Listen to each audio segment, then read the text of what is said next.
welcome to the Ron Line Report. This is the preview of the 2019 Tampa Pro. Our coverage is going to be brought to you by High Tech Pharmaceuticals. See my shirt? Team High Tech. Joining me, my partner. I don't want to say partner in crime. There's too much crime going on lately. Oh, God.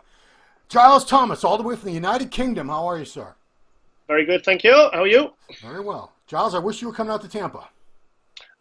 Yeah, I went to the Tampa show 2 years ago when Rosie did it, and I saw you there, didn't I? Yeah. In fact, that was when I started working for MD again. That's right. I grabbed you and said, Giles, let's go. Yeah. I need some help. I can't do this all alone. And you jumped in and. Yeah, I actually had a press pass for Flex magazine, and then you sent me a message saying I've got the times wrong. I'm not going to be at the athlete meeting. Can you grab some interviews? And I thought, oh, fuck it, go on then. Look where we are 2 years later. Yeah, Josh Arnatowicz, Max Charles, Lucas Weiler we interviewed, Rosie, Max Charles I couldn't hear. So I'm literally nodding, going, yeah, and I couldn't hear a word he was saying because he was just like mumbling onto the microphone like that. Can you imagine? And I'm like a little hearing impaired. If I don't have my hearing aids, I don't know what that guy's saying. Very soft-spoken, gigantic human being, but what a very soft-spoken man. Yeah. All right, so Tampa Pro, let's start from the top. This is Dexter Jackson is jumping into this show, most likely just to get 30 pro wins because he's already got the world record, the record of 29 wins. And I very strongly suspect this is his last year competing. He turns 50 in the fall. It's October or November. What a career this guy's had. He turned pro 21 years ago. 5 Arnold Classics, 29 pro wins. He's got an Olympia. He might win another Olympia. Who knows? I'm probably going to get some haters for this, but obviously, we just done the Global Muscle Pro Tour with Phil Heath. Yeah. He said, and he had Dexter Jackson in the top 5 bodybuilders of all time, and I disagreed. And he's very good. I mean, you can argue. You can argue that thing. Did Phil have himself in the top 5 of all time? Well, funnily enough, yes. Okay. Well, it's fair. I mean, it's his predictions, but So it's going to be interesting. I mean, some people kind of upset that Dexter's doing it because this is the last show to qualify for the Olympia. So he's, theoretically taking away somebody's spot at the Olympia here, maybe somebody that could have qualified. Because it's, if Dexter's in shape, no disrespect to any of these other men in the lineup, but forget it, guys. It's Dexter Jackson's show. Yeah, but if it is his last year, then surely you can't begrudge him going to literally get some extra prize. If like you said, he wants to do this for the 30th pro win, so he wants to get 30 pro wins and then call it a day. In fact, that's a really good sign that this is a year that he's going to retire, because if he didn't have a target he was going for, he would just go and do the Olympia and then just go and try and make top 3 or top 5. But isn't it amazing? I remember 1999 Arnold Classic. I was working for Muscle News. I was working for Dorian Yates and Metrex in London. Yeah. And I remember I was annoyed because they didn't send me. They took one of the other reporters for the newspaper, and I came back and they had all these printed pictures, like 35mm. Yeah. And I was sat in my desk. I was looking through and I was going, "Oh, who's this guy?" I said, "He looks really good." And they go, "Oh yeah, it's a new guy called," because that was the one that Nasser Sambati won, and Kevin Rose second. And I said, "Who's this guy?" I said, "Look at his shape." I said, "He's absolutely fantastic." And they said, "Oh, it's a guy called Dexter Jackson." And I think he was either 7th or 9th.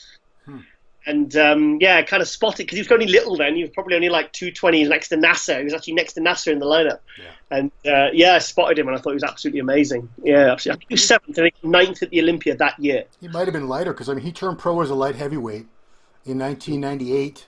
So I imagine 99, I don't know how much he grew, but, he grew very gradually over the years. Says he's about 240 now, I believe. Yeah, I believe that because he went from a bantamweight because he went from competing at 140 to 240 over his career. So I remember, he was a guy winning like overalls as a lightweight, and because he was that sort of well shaped and. He was, I believe, in Florida NPC history, the only bantamweight to ever win an overall. Yeah, that might have changed by now. Who knows? But I know at one time that was the case.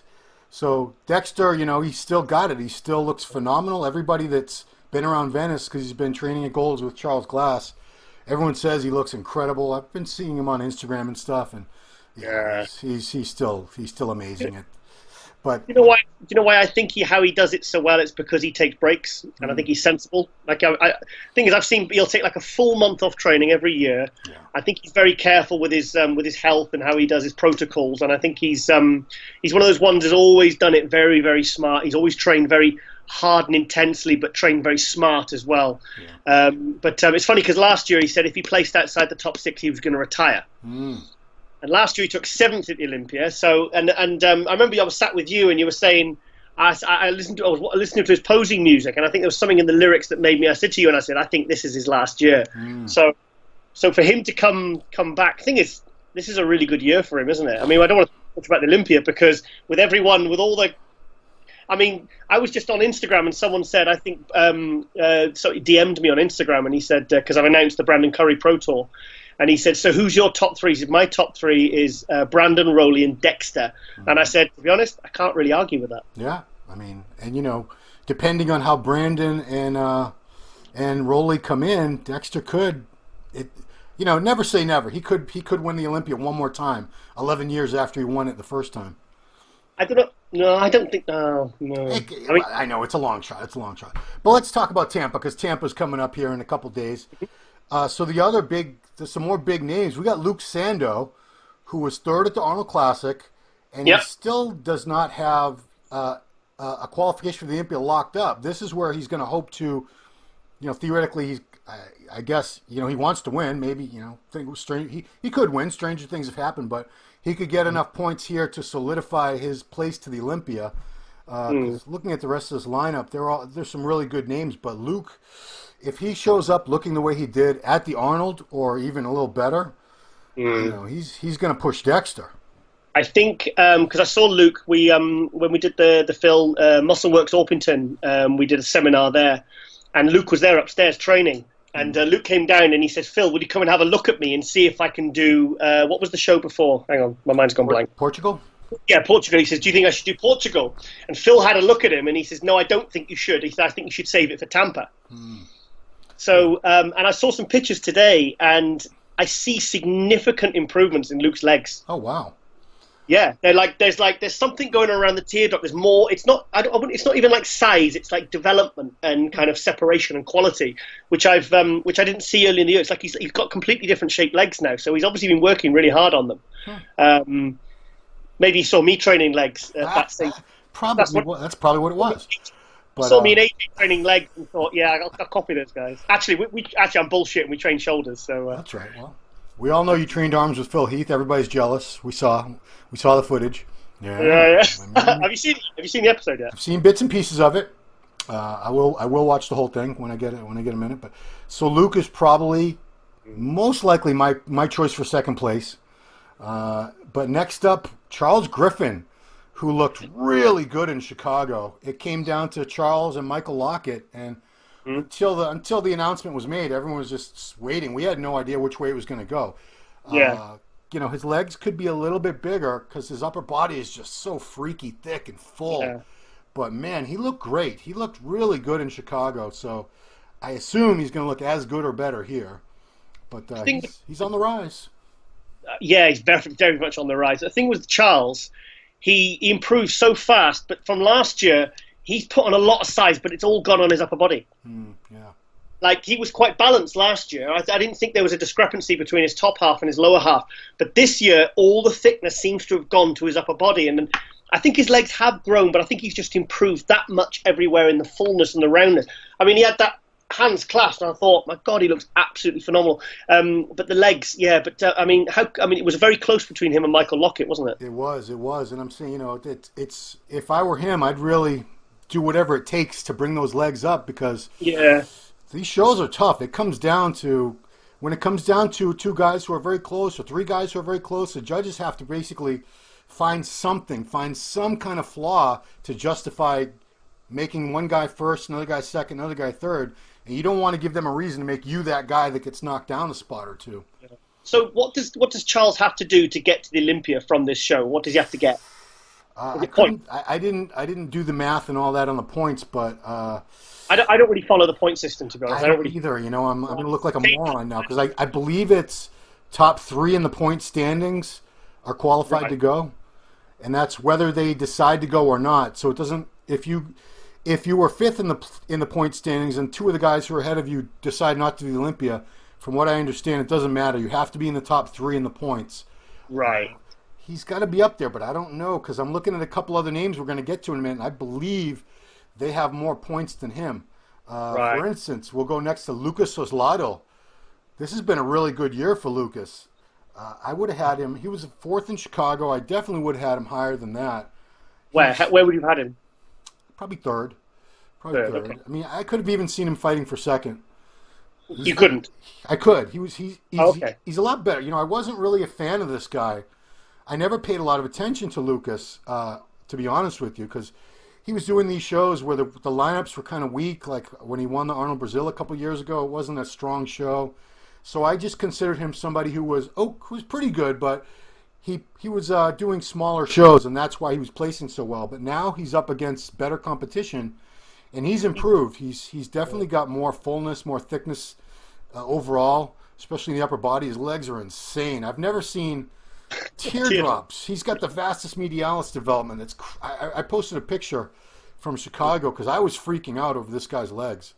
And yeah, I mean, we did the preview leading up to that. Remember, it was me, you, and AJ. Yeah. I was in the hotel. He's the first pro that I saw there. He was in the elevator with me, and he just kind of went because he had seen the preview, and I don't think I had been too complimentary about him. He wasn't someone who was on my radar, but he is now.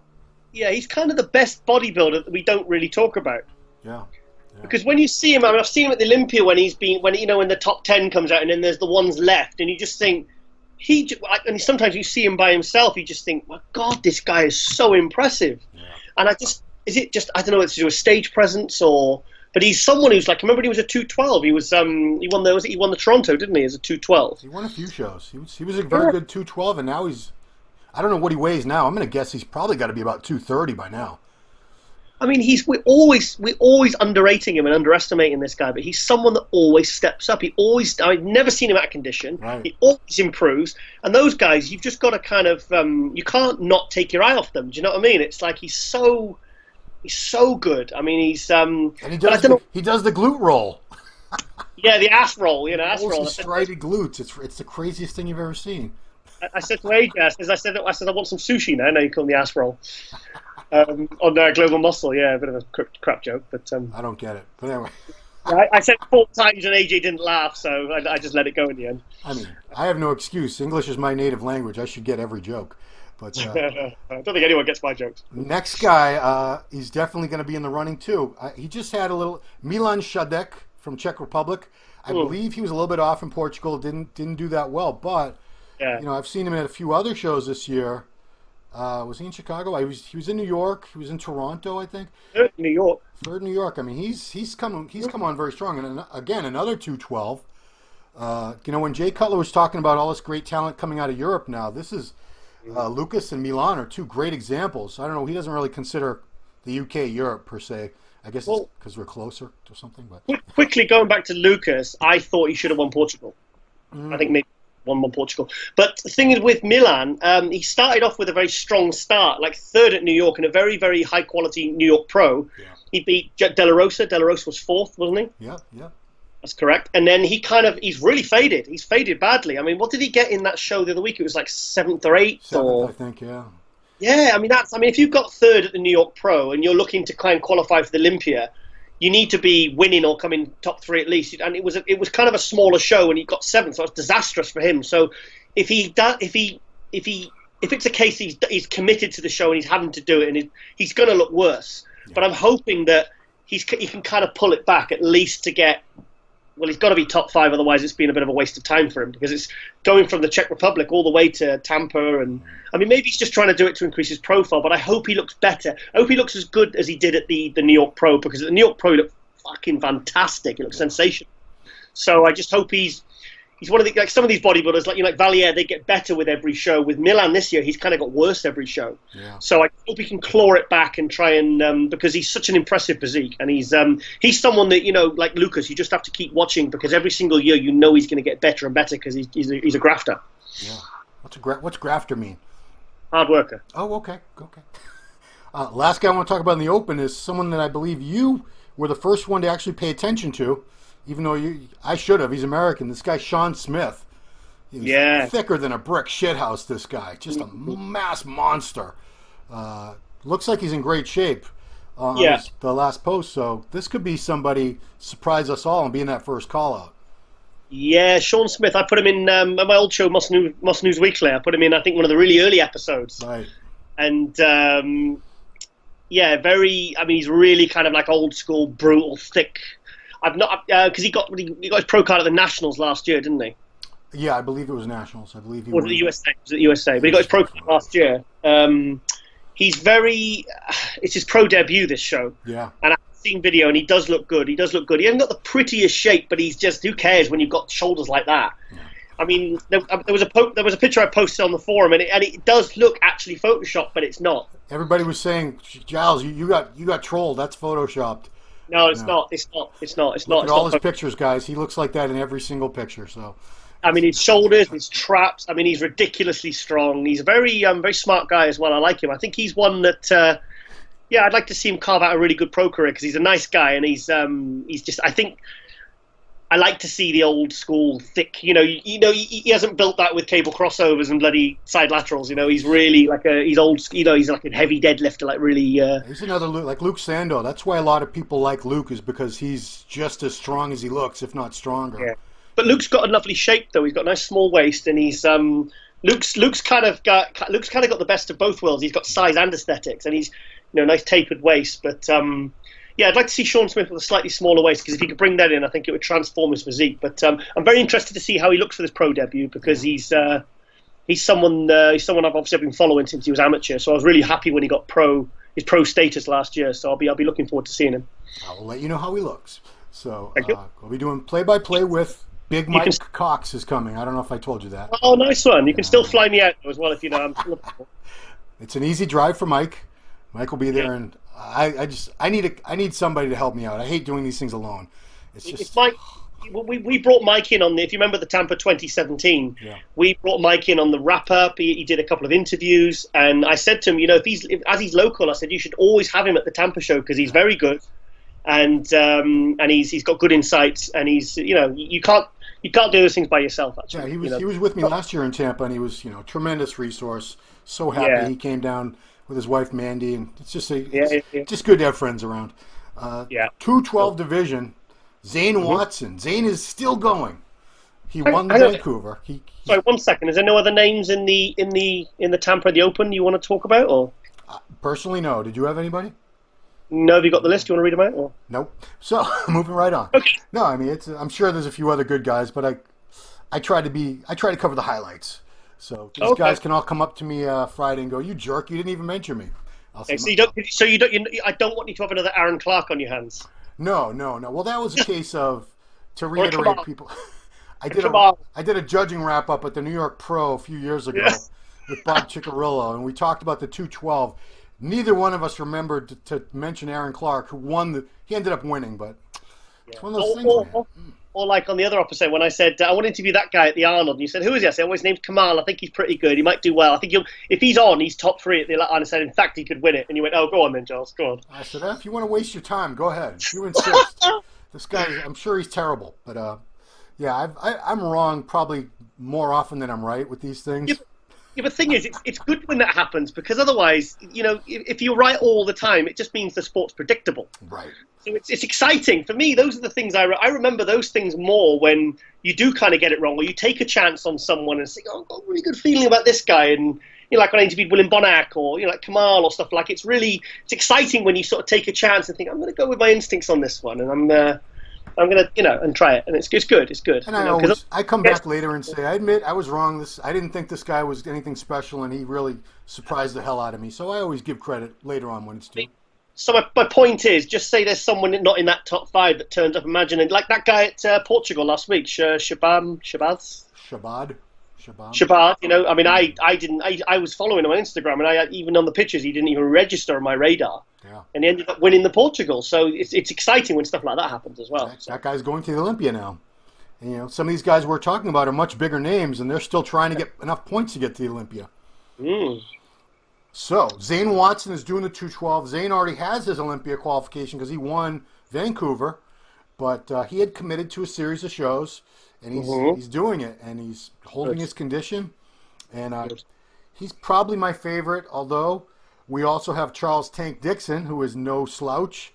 So I'm looking at the names. Charles Dixon, very, very good. Obviously, he's a threat anytime he's in a show for 212. Okay. But here's a guy that was not on my radar in Chicago. I paid no attention to him, and he ended up taking third place in the 212. Aaron Clark. No, this is another Aaron Clark situation. Yeah. John Jewett, and he's very good, but I don't know why he wasn't somebody I was paying any attention to. Not even during the play-by-play. Even though once he started getting call-outs, I'm like, I think I totally missed this guy, and he ended up beating Zane Watson and Guy Cisternino in Chicago. You didn't know about John Jewett? I knew about him, but I don't know. I'm becoming much more aware of who he is and how good he is now. Put it that way. John Jewett was someone I followed early last year, and I thought, oh my God, this guy looks like a Mr. Olympia. He looks so complete, so thick, so dense, so detailed. And then he went to, I think, Dallas Europa, and I think like 5th or 6th or something. And I watched the video, and I thought, oh, he doesn't translate as good on stage as he does in pictures. Yeah. So, because I follow him and his wife, because she I don't know if she competes, but she's got a good Instagram, and she's crazy beautiful. She's got the most beautiful wife in the world there. Check that out. Yeah, they're a lovely couple, actually, really nice people. And so this year I was like, I hope it translates this year. So he did make improvements. Yeah. I had him on Must News Weekly last year, actually. I had him last year, so I've got I kind of know him a little bit. But he was one that really caught my eye because I thought this is a very complete, very dense 212. I'm trying to compare him to someone. I'm just trying to compare him to. Is sometimes when someone's that complete, where nothing really stands out, they don't get as much attention as someone who's got like a couple freaky body parts, even though technically you're supposed to, as a bodybuilder, a competitive bodybuilder, you're supposed to be complete. Nothing is supposed to really overwhelm anything else. But you're right. Yeah. The more I looked at him in Chicago, I was thinking, geez, I don't know how I really haven't been paying enough attention to this guy. He's much, much better than I gave him credit for.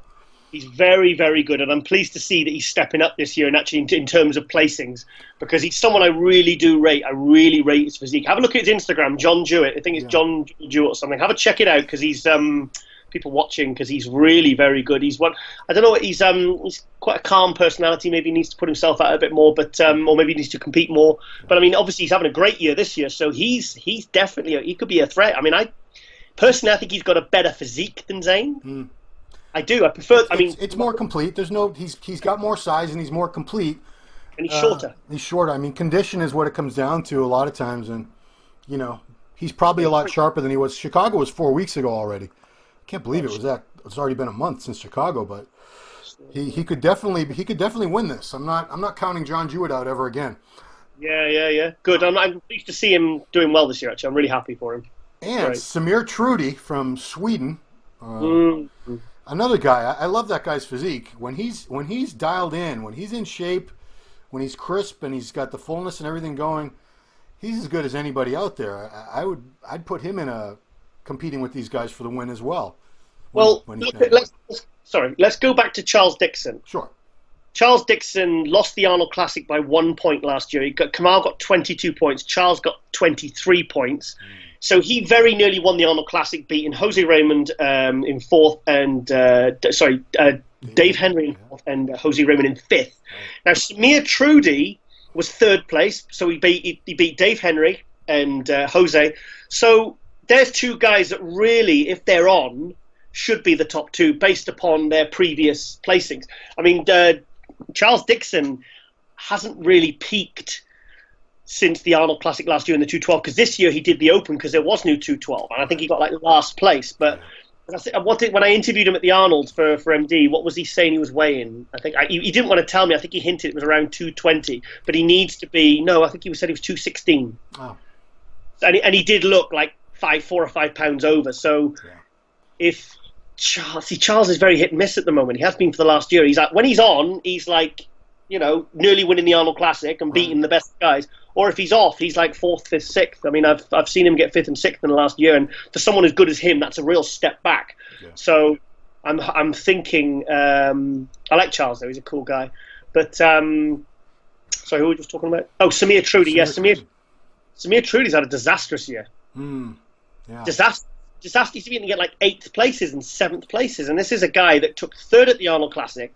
Is probably one of the most aesthetic, roundest, fullest, complete 212s there is. I mean, if you look at the silhouette, he's the world champ. He's awesome. He's like a Rolly. He's like the Rolly of the 212. Yeah. He's so good, and I just hope, because he's been competing a while now, and this year I'm glad to hear he's doing this show, because so far this year has been a complete write-off for him.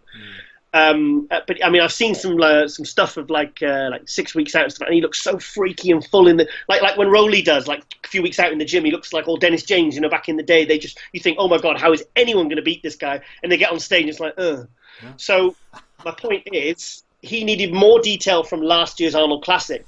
So he really needs that if he wants to, because if he's on and he's detailed, he's going to beat all of them. He's going to beat Charles, he's going to beat John, he'll beat John Jewett, he'll beat Zane. Yep. So this is a real kind of make or break. Otherwise, it's been a kind of a waste of a year for him. So I really hope he's dropped the weight and really gained that condition. Otherwise, he really needs to go back and look at how he's prepping, because he's better than this. Yeah, see, I don't want to say I'm disappointed in him, because that sounds terrible. But last year at the Arnold when he took 3rd, I was like, I'm glad this guy finally figured out his conditioning and what he needs to do. And because it's always frustrating when you see somebody who has all the tools. They have the shape, the size, structure, everything's there, but they just need that condition. And then when you see them get it, sometimes I assume, okay, they got it figured out, and they're always going to be in shape at every show from now on. But it's not always the case.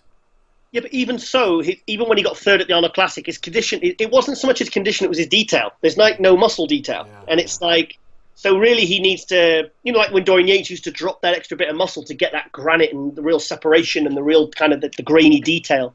It's like maybe he's just trying to come in too heavy. Maybe if he is 212, then maybe he needs to come in at like 205, 206, or even 200, because he's got so much roundness. He's never going to look small. He's never going to look stringy. Right. I mean, I don't know what that guy would... I don't know what he'd have to do to come in stringy, because he's like a cartoon character. Yeah. I think a lot of guys just get caught up with, I got to stay big and full. I don't want to lose my fullness and my roundness. But and I think the weight gets them too. They're like, well, it's a 212 cap. I better be as close to 212 as possible. But isn't Kamal like 200, 205? He's 205 on stage, and there's a guy who doesn't think, right, I'm gonna. Do you remember Ricardo Correa? Yeah.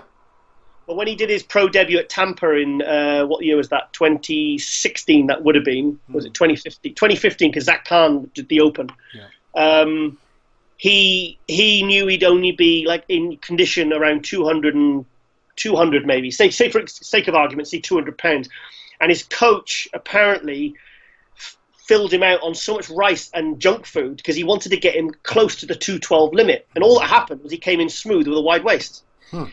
And he ended up getting 14th in his pro debut. And then the year after, figured it out, come in at his true weight, which is around 200 pounds, and won 3 pro shows. Won Chicago, Vancouver, and I forget the other one. So, don't be so worried. Okay, Sean Clarida, there's a guy at 170. He's not thinking, I need to get to 190 to hold my own with these guys. He's certainly not going to be 212, and I don't think he's worried about that, No, so someone like Samir, he really needs to just not worry about body weight and just get his ass in condition. Because to be honest, the look that he has, it's kind of like that, I hate to say it, but it's kind of like that insulin puffed up look. It's to do with, over-carbing, or whether he's too frightened to bring it down, So if he's 212, then maybe, I reckon at 200 pounds, he'd be shocking. He'd be absolutely, I think he'd wipe the floor with everyone. So I really want to see Samir Trudi move back up, because he's still young. He's only mid-20s, or late 20s now, 27. I think he's actually older than that, because I think the last time I talked to him, he corrected me, and he was like in his early 30s. But, there's a guy that really has. I mean, if you've got 3rd at the Arnold and you've beaten Dave Henry's and Jose Raymonds, and I remember seeing him. He's got a really aesthetic physique, great poser. But I just want to see him with that detail, because when you've got a physique, it really frustrates me when I see these physiques and they've got nothing missing, and they've got big calves and big hamstrings and thick legs, and their shape is good and the tie-ins are good. It really annoys me when they don't get their ass in condition, I know. Next guy I want to talk about is my favorite muscle nerd, because he's into comics and all that stuff, Derrick Auslan, who was second last year in Tampa. Did not get much of a look in Chicago. The more I looked at Derrick, the more I realized I want to see more fullness and more size on his physique, because the shape and the structure are just beautiful. Just needs to really fill out, because these 212 guys, they're thick. Yeah. Well, what is he weighing on stage? Because he doesn't look like a big 212, because he's not very tall either. I'm not sure, but he needs more muscle. We had him on Global Muscle Radio a couple of weeks ago, and we were disappointed when he got like 8th or something, because he took second here last year to Nicholas Gouliud. Right. And I remember, and I've been following his progress on Instagram, and that front double bicep, he's got that teeny little waist, and it just literally goes almost like that, doesn't it? Yeah, that's what I'm saying. His shape, his structure, it's very, very good. He just needs to fill out a little more, and I think he just needs a little more time. He's a young guy. He's a rookie still. Yeah. I'm guessing he's around 190-ish. Yeah, that sounds so right. He needs kind of like more steady improvement. Thickness, needs bigger arms. But it's all upper body. His legs are really good. He doesn't need much more in the legs at all. And like you said, he's got a small waist, so every pound of muscle that he puts on that upper body is just going to accentuate, because he's got little tiny joints, the full flowing muscle belly. So every little bit of muscle he adds is going to just make him better and better. Yeah. No, I like him. He's a good kid as well, and he's someone. I'd like to see him. I'd like to see him get top 6 for this one, and then shut it down for the rest of the year, and then come back maybe to this to a mid, season show like Chicago or this one next year, and come in. Just the thing is, slow, steady improvements. Just 3-4 pounds on a frame like that would make a huge difference. But he's got shape and he's got aesthetics, so that is. If he retains that and he just keeps getting bigger, he's just going to get better and better. Yeah. Last guy we're going to talk about in the 212 was a former open competitor who was pretty good as an open competitor. Remember Ben White? Yeah. I'm not sure. I would really want to grab an interview with him, because I don't know why he moved down to 212. He still looks good, but I liked him better with more size, because he had really nice shape. If you remember, especially like that back he had. Crazy back, chest, shoulders, arms. He had a hell of a physique. I believe he used to compete around, I want to say he was like 240. Because he's not short. He's taller than, I'm not that tall, but he's definitely taller than me. And I was probably still around 5'8" the last time I stood next to him. I shrunk a little bit since then. But, have you seen the recent pictures? Because people have been throwing up shots of him on the threads. Yeah, he's on my Facebook, and obviously he posts a lot. Have you seen the one where he's walking his bull mastiffs? Yes, he's got great dogs. Bull mastiff with his top off, but he's a real character. I like him. I remember when he did he competed against in 2010 the Olympia. I was at with you, the world's Olympia strongest bodybuilder. I'm against Stan Efferding. That's right. Yeah, because he was a really strong guy. He was like 600-pound bencher, and he was a good open competitor. I remember he used to do really well at the New York Pro, and has he done Olympias? I don't know if he's done the Olympia, but I remember he did win. He won a couple open shows. He did. Very, very good. So he's obviously making a bit of a comeback. So the thing is, at 212, he's bound to be in good condition. So I just want to. It's good to see him back, though. What I recall was, a few months ago he started posting and talking about a comeback, and his plan was to go classic, because he kept doing the hashtags classic physique and all that. And I'm looking at him like, this guy's never going to get down to the weight, even for a pro. I think the weight limit for his height would be really, really tough for him to get down to. And I think what happened was he couldn't lose that much weight, body weight, because he carries a lot of muscle, and he's going to end up as a 212. I wish him very well. I think he's got phenomenal shape, but I liked him as an open competitor. We'll see if I like him as a 212. I'll let you know. I just hope that he comes in as a ripped 212 rather than like a flat open. Yeah. Because if he just looks like a depleted flat open, it's going to be really disappointing, because it is the last show. So it's not like he can say, well, I try this as a 212 and I'll fill out to 220 and do that one as the open. Yeah. I just hope he comes in really detailed and shredded rather than just all deflated, So, but I'm really happy to see him back. And he always shares my stuff on Facebook, anything I post for the shows and everything. I really appreciate that, Ben. Yeah. So, get him on Ronline, and yeah, in fact, I think you and me have been at the Arnold after parties, the Jason Deere after parties, and he was with us in our group. He's a very quiet guy. I don't remember. There was too much vodka at that point. Are you sure? Remember the night we were there when I met my friend Crystal, and we were big. Yeah. Yeah, he was in a group and he just kind of stood there like really quiet with this leather flat cap and looking cool and his had a waistcoat on. He's a cool guy. I like him. Yeah, he's cool. Is that the year that we're hanging out with Tony Freeman and his crew? No, that was 2013. That was when I was you told the women I was MI6. And I was thinking, oh, you got a memory, man. Boy, you got a memory. Classic Physique has a pretty good lineup. A bunch of guys, not a lot of big names. I'm only going to talk about one guy because it's kind of exciting to see someone go from men's physique board shorts to classic physique, and if he can do it successfully, there's not many guys that have done that. He would be one of the first. So Logan Franklin, he won the men's physique at this show last year, and I remember seeing him and thinking, this guy's too big for men's physique. He looks more like a bodybuilder. Yes, he's on the look at you. He's on the cover of the new MD. I mean, he's been Steve Bleckman's been sending me shots because Logan's been sending him some progress pictures, and man, he looks really good. I would not be surprised if he wins his debut as a classic physique competitor. I'll be honest, I've not followed this guy at all. I maybe I need to follow him on Instagram and everything, but I know Steve's very impressed with him, and Steve has he's got like a next level eye. He does. For spotting the talent. I mean, we're at the Olympias and stuff, and Steve will spot things that I just don't see. And you know what I'm like really meticulous, but he kind of sees different things. So if he sees real potential in someone like Logan, and he's really promoting him, isn't he, in the MD and stuff in the magazine? Yeah. So I mean, it takes a lot to impress Steve that much because I've heard him. I've read what he writes about him. So, so that's. So I can't really comment on this guy, but I know that Goon as well was messaging me about him a couple of months ago, and I was going, who is he? I don't know, Yeah. So there's rumblings about this guy, so there's people out there that really do rate him, that know their stuff. So I'll be excited to see. Do you any other names on the classic list that you've recognised? Or I did. I didn't write them down because I was only going to talk about Logan, and you classic guys can all smack me in the head when you see me, I guess. Say, why didn't you mention me? Well, do you think classic class needs a bit of a boost now? Because I feel like it kind of reached a peak last year, and I feel like it's dwindled off a little bit. You know what?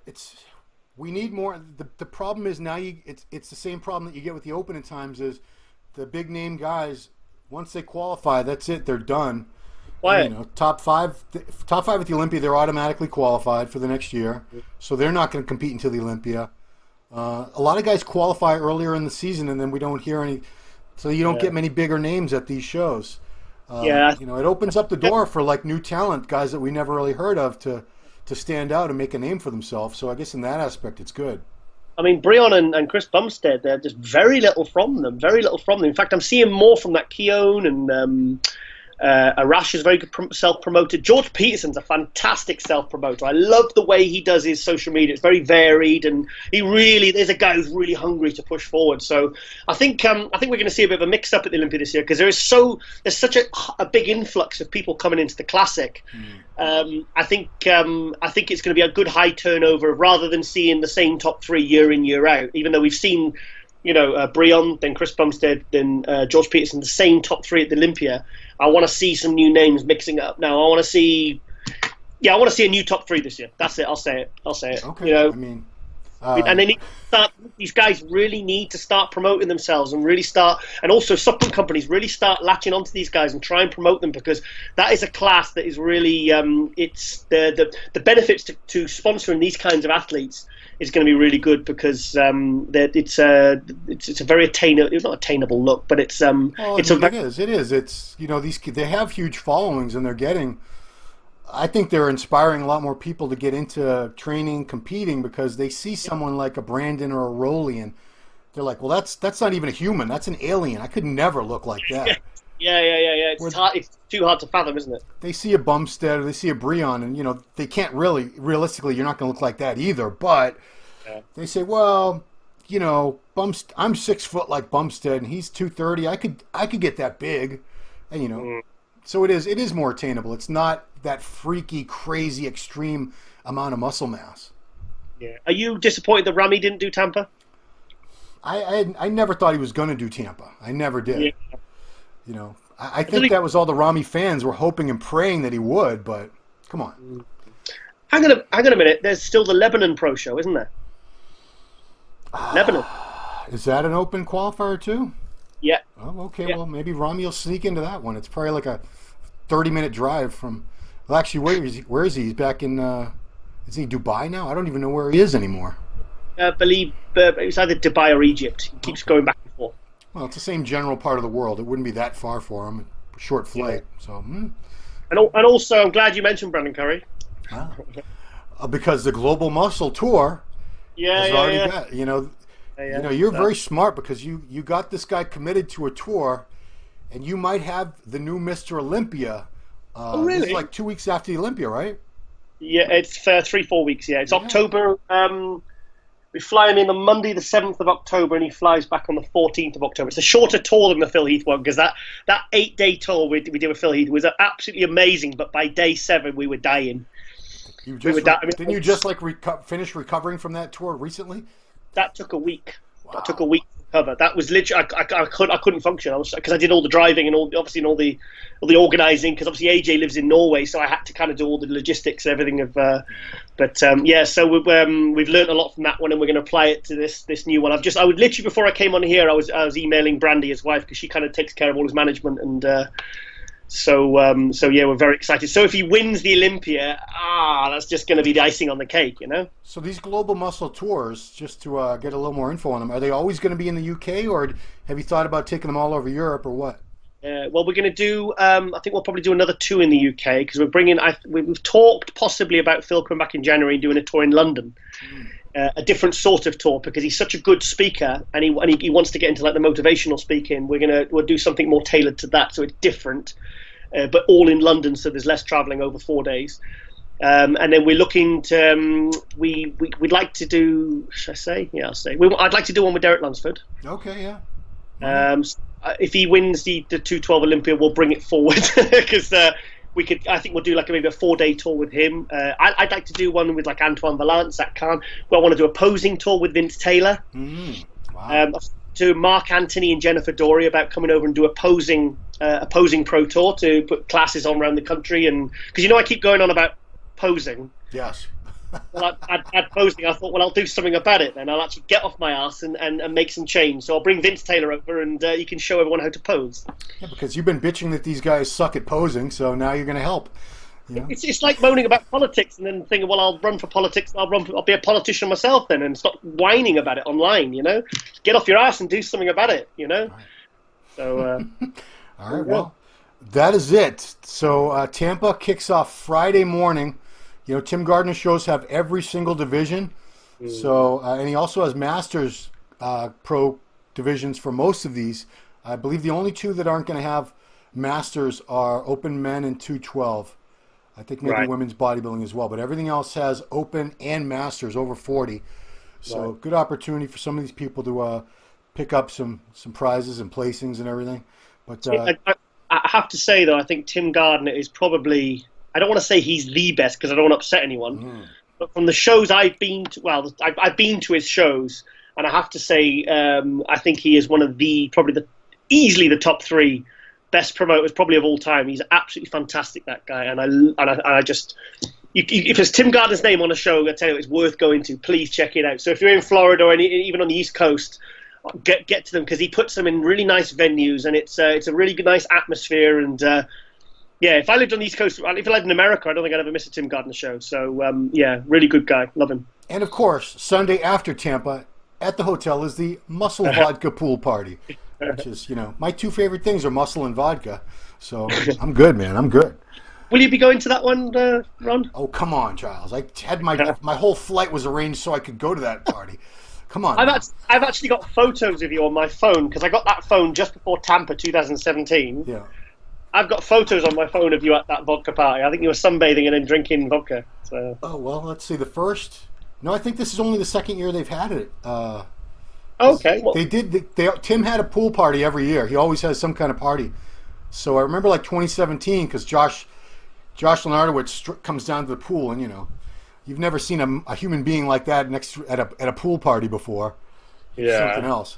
But and also, I'd like to say, talking to that, I'd like to send my best wishes to Josh because I know what's going on, but obviously it's up to him to say when. But he's, I messaged him yesterday just to check in with him, see how he was, because he's working with Patrick Tour now as well. Okay. So he's well, and I'm sure he'll be making an announcement soon when he's ready. Okay. So I want to let everyone know our coverage, sponsored by High Tech Pharmaceuticals, of the Tampa Pro is going to start Friday morning. Let's see, what time? Grind. I got the schedule right here. So Friday at 9 a.m., guys, we're going to start with the Masters divisions and then go into everything else. So Friday morning, we're going to have figure, classic physique, 212, men's physique. All that happens on the first day. So it's 2 days and 2 nights, Friday and Saturday. I like the way Tim is so organized. Everything starts on time, ends on time. You're not there till like 11 o'clock at night trying to get the show over with. So yeah, very much looking forward to another Tim Gardner show. So, cool. I wish I could be there with you and Mike. Me too, man. I wish you were there. Well, Giles Tiger Thomas, congratulations on all the stuff you got going on. Global Muscle Radio, Global Muscle Tours. Ronnie Coleman's Nothing But a Podcast. Yeah. You're making waves over there, guy. You're doing good things over there. So that's it. Thanks, guys, for watching, and please check out our coverage of the Tampa Pro on musculardevelopment.com Friday and Saturday. We'll see you next time.